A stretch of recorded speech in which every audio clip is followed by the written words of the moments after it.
حضرت آدم علیہ السلام ابو البشر ہیں، انسانیت کا نقطہ آغاز ہیں،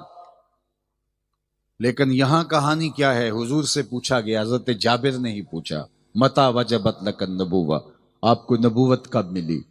تو فرمایا کنت نبیم و آدم بین الماء والتین،